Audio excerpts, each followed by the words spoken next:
सब में है खुशी के माहौल रे।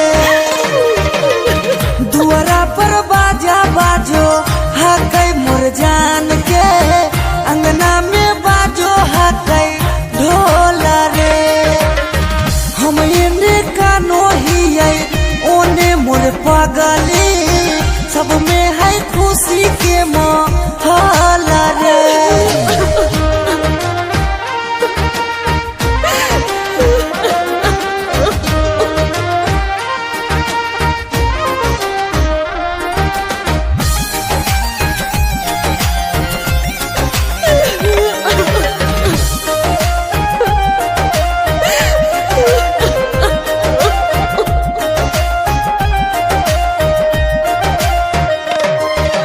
घरवा के लोगवा हकै मेरा दैया, खिची खिची बैठबो है बीचे रे मड़ैया।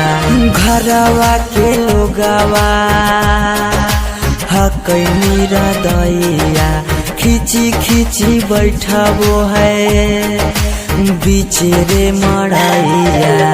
घर परिवार सब हकै दुश्मना मारे, बुझे नहीं पड़े मामा के मोहल रे।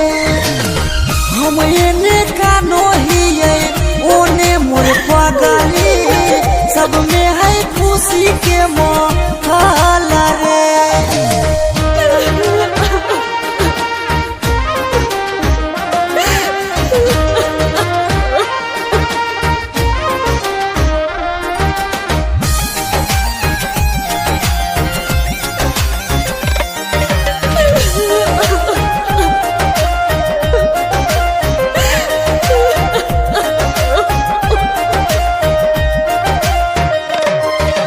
लागो है कि दे दिए अपना परानामा, जान के चुनरिया के बनाइए कफनामा।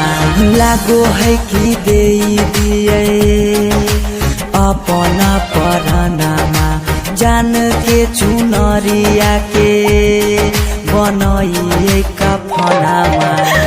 सौरभ पीयूष के जिंदगी तोरा गे बिना हो जैतो जान डमा डोल गे। हम एने कानो हियै ओने मोर पगली,